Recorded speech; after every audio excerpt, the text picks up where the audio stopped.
Hey everybody, it's Joric. Welcome back. I hope you're doing great wherever you are in the world. I have some travel news for you. Two new countries are going to be joining the Schengen area here at the end of March, and I just want to be able to tell you what that means for you if you're going to be traveling to those locations. So here on March 31st, Romania and Bulgaria are going to be joining the Schengen area. So what that will mean is that if you're entering Bulgaria or Romania from another Schengen country, you won't need to worry about showing a passport or any travel documents to be able to get into the country. Also, same if you're leaving there and heading to a Schengen country from Bulgaria or Romania, you will need to show things, a boarding pass, if you will, on a flight, but you shouldn't need to have to worry about showing your passport. Obviously, keep it handy because you never know. Although we live in Portugal, sometimes when we go to France or we go to Spain, which is right next door to us, they still ask us to show a passport. But it's not required, but it is something that with joining the Schengen, there's a few benefits out there.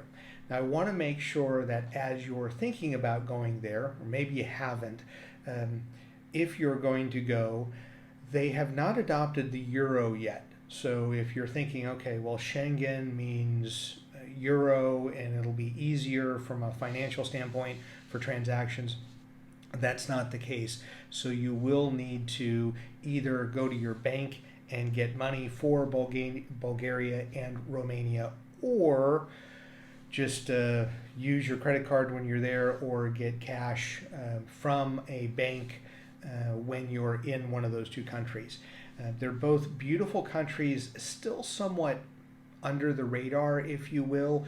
Sofia is the capital of Bulgaria. It's a beautiful area, lots of beautiful natural landscapes outside of Sofia. The rest of the country is very beautiful.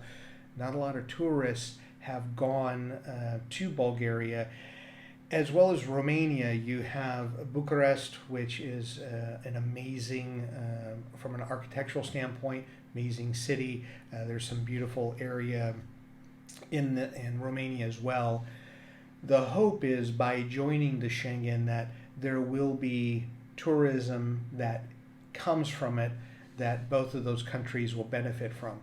Now the hope is, and I will say this from many of the established countries with, I'll call it over tourism, is that tourists come, but tourists don't flock. Their hope is that as they've joined the Schengen, which will bring more opportunities for people to be able to add in those countries into their itinerary, or go to those countries where maybe people felt more skittish or more hesitation about going, that people will start thinking about them and it'll become more top of mind when they're thinking about traveling to Europe.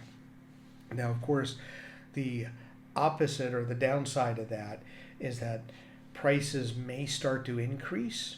Maybe not initially, because it depends on how many people will travel and tour those countries.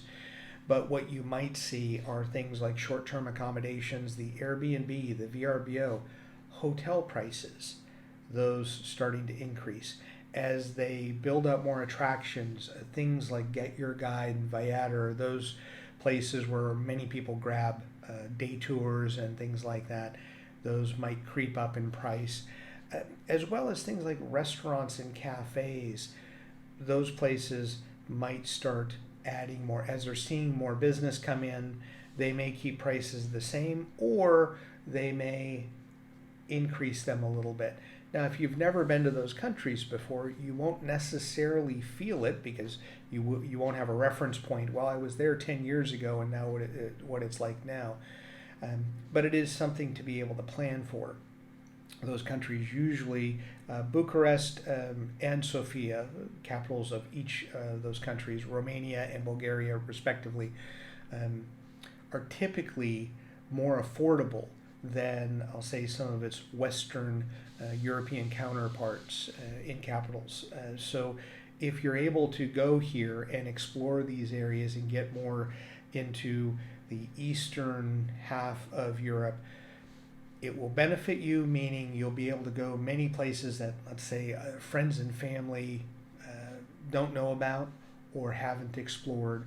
And you may want to try to do it sooner than later. I'm making this video in 2024, but I can speak to other countries that have either gotten into the Schengen or have adopted the euro. Like I said, these two countries haven't done that yet. That sometimes inflation, there are some price increases once they join the Schengen or they adopt the euro. So you may want to do it sooner than later if you're looking to go to some new and emerging countries. Bulgaria and Romania have a lot to offer. Can get all your money will go farther in those countries right now, but you may want to try to see them in the next few years before they become the next hot spot to go to. For example, a few years ago, I'll say pre-pandemic, Portugal became like the star of Europe, the destination, the trending hotspot that you need to go to that shows up on all your social media feeds. It's still a place to go, a top place to go, but now, like a couple of years ago, Croatia became the big spot. Well, now its neighbor Montenegro seems to be emerging and very trendy for people to go to. And even an emerging country close to Romania and Bulgaria, Moldova, is a place that I'm now seeing on social media feeds just get more attention and more people are starting to go there. So the idea for me sometimes is when there's a country that we haven't been to that doesn't get a lot of press, if you will, try to go explore it before everyone else shows up, and then it becomes just another spot that gets populated by a lot of over-tourism.